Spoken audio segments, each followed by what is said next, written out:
ഇന്നത്തെ റെസിപ്പി ഒരു കേക്കിൻ്റെ റെസിപ്പിയാണ്.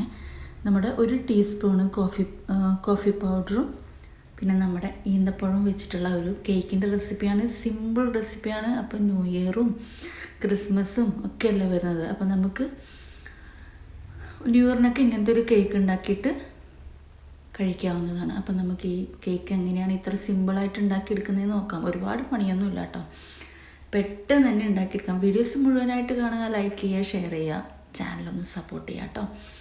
അപ്പോൾ ഒരു മിക്സിയുടെ ജാറിലേക്ക് 2 മുട്ട പൊട്ടിച്ചൊഴിച്ച് കൊടുക്കുന്നുണ്ട്. എല്ലാ സാധനങ്ങളും റൂം ടെമ്പറേച്ചറിലുള്ളതായിരിക്കണം, അത് പ്രത്യേകിച്ച് ശ്രദ്ധിക്കുക. എന്നിട്ട് അതിലേക്ക് മധുരത്തിന് ആവശ്യമുള്ള പഞ്ചസാര ചേർത്ത് കൊടുക്കുക. അത് ഞാനിപ്പോൾ ഇവിടെ 3/4 കപ്പാണ് എടുത്തിരിക്കുന്നത്. പൊടിച്ച പഞ്ചസാര ആയാലും കുഴപ്പമില്ല കേട്ടോ, അല്ലെങ്കിൽ മിക്സിയിലിട്ട് മുട്ടയുടെ കൂടെ ഒന്ന് അടിച്ചാൽ മതി. നന്നായിട്ട് അടിച്ചെടുത്തിട്ടുണ്ട്. എന്നിട്ട് മിക്സിയിലിട്ട് അടിക്കണമെന്നില്ല, ബീറ്റർ വെച്ചൊന്ന് ഇളക്കുക, അല്ലെങ്കിൽ എങ്ങനെയെങ്കിലും അതൊന്ന് മെൽറ്റ് ചെയ്തെടുത്താൽ മതി. അതിലേക്ക് ഒരു 1/4 കപ്പ് സൺഫ്ലവർ ഓയിൽ ഒഴിച്ച് കൊടുത്തിട്ടുണ്ട്, 1/4 കപ്പ് പാൽ ഒഴിച്ച് കൊടുത്തിട്ടുണ്ട്. റൂം ടെമ്പറേച്ചറിലുള്ള പാലായിരിക്കണം. പിന്നെ 1/2 ടീസ്പൂൺ വാനില എസൻസും കൂടി ചേർത്ത് കൊടുത്തിട്ടുണ്ട്. ഇതും കൂടി ഇട്ടിട്ട് നന്നായിട്ടൊന്ന് ഇളക്കുക കേട്ടോ. ഇളക്കിയതിന് ശേഷം വേണം മൈദപ്പൊടി ചേർത്ത് കൊടുക്കാനായിട്ട്. ഇളക്കുന്ന വീഡിയോ എനിക്ക് കിട്ടിയിട്ടില്ല കേട്ടോ. അപ്പോൾ 1 കപ്പ് മൈദപ്പൊടി ചേർത്ത് കൊടുത്തിട്ടുണ്ട്. പിന്നെ ഒരു ടീസ്പൂണ് ബേക്കിംഗ് സോഡ അതും കൂടി ചേർത്ത് കൊടുത്തിട്ട് നമുക്കിത് നന്നായിട്ട് അരിച്ചിട്ട് എല്ലാം കൂടെ ഒന്ന് കലക്കി ഒരു കട്ടിയുള്ളൊരു ബാറ്റർ. വേറെ ഒന്നും നമ്മൾ എടുക്കുന്ന പാത്രത്തിലായാലും മിക്സിയുടെ ജാറിലായാലും വെള്ളമൊന്നും ഉണ്ടാവാൻ പാടില്ല കേട്ടോ, അത് പ്രത്യേകിച്ച് ശ്രദ്ധിക്കുക. എന്നാലേ ആ കേക്ക് നല്ലൊരു അതിൻ്റേതായ ഒരു ടെക്സ്ചറിൽ വരുള്ളൂ കേട്ടോ. ഇത് നന്നായിട്ട് നമുക്ക് ഇളക്കിയെടുക്കാം. ഒരു വിസ്ക് വെച്ചിട്ട് ഇളക്കുക, അല്ലെങ്കിൽ ഇതെല്ലാം കൂടി ഒന്ന് മിക്സിയിലിട്ട് ജസ്റ്റ് ഒന്ന് അടിച്ചാലും മതി കേട്ടോ.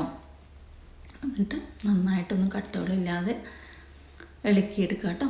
കറക്റ്റ് ഞാൻ പറഞ്ഞ അതേ കറക്റ്റ് സാധനങ്ങളൊക്കെ എടുക്കണമെങ്കിൽ നല്ല ടെക്സ്ചറിൽ വരും കേട്ടോ. ഇനിയിപ്പോൾ ഞാനിവിടെ 1 ടീസ്പൂണ് നിറച്ച് കോഫി പൗഡറാണ് ഇട്ട് കൊടുത്തിരിക്കുന്നത്. ഫ്രഷ് ആയിട്ടുള്ള കോഫി പൗഡർ ഇട്ട് കൊടുക്കാനായിട്ട് ശ്രദ്ധിക്കുക കേട്ടോ, പഴയതൊന്നും ഇട്ട് കൊടുക്കരുത്. എന്നിട്ട് നന്നായിട്ട് ഇളക്കി ഒന്ന് യോജിപ്പിക്കുക. എന്നിട്ട് ഒരു പാത്രത്തിൽ ബട്ടർ പേപ്പർ വെച്ച് കൊടുത്തിട്ട് ബട്ടറോ നെയ്യോ തേച്ച് പിടിപ്പിക്കുക. എന്നിട്ട് ഇതിലേക്ക് നമ്മുടെ ബാറ്റർ അതിലേക്ക് ഒഴിച്ച് കൊടുക്കുക കേട്ടോ.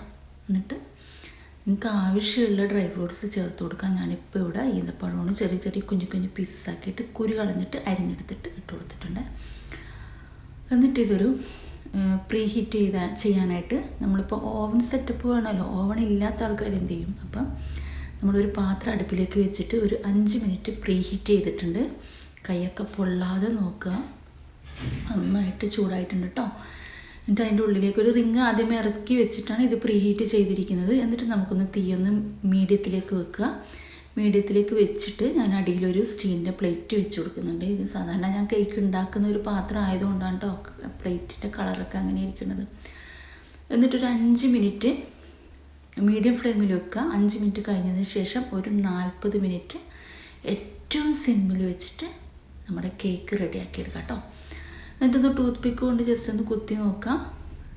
നമ്മുടെ കേക്ക് ഇവിടെ റെഡി ആയിട്ടുണ്ട്. കറക്റ്റ് 40 മിനിറ്റ് കഴിഞ്ഞപ്പം ചൂടാറിയതിന് ശേഷം വേറൊരു പാത്രത്തിലേക്ക് മാറ്റാം കേട്ടോ.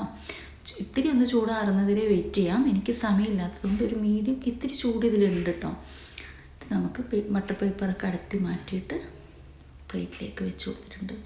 നമ്മുടെ കേക്ക് നല്ല സൂപ്പറായിട്ട് കിട്ടിയിട്ടുണ്ട് കേട്ടോ. നമുക്കൊന്ന് കട്ട് ചെയ്ത് നോക്കാം. ഇത് ഇത്തിരി ചൂടുണ്ട് കേട്ടോ. നിങ്ങൾ ചൂടാറിയതിന് ശേഷം കട്ട് ചെയ്താൽ മതി. അപ്പോൾ എല്ലാവരും വീഡിയോസ് മുഴുവനായിട്ട് കാണാൻ ഇഷ്ടപ്പെടുമെങ്കിൽ പ്ലീസ് ഒന്ന് ലൈക്ക് ചെയ്യുക, കമൻറ്റ് ചെയ്യുക, ചാനലൊന്ന് സപ്പോർട്ട് ചെയ്യുക കേട്ടോ. നല്ല സ്പോഞ്ചി ആയിട്ടുള്ള നല്ല ടേസ്റ്റി ആയിട്ടുള്ള കേക്കാണ്. Okay, thank you for watching my video. Thank you.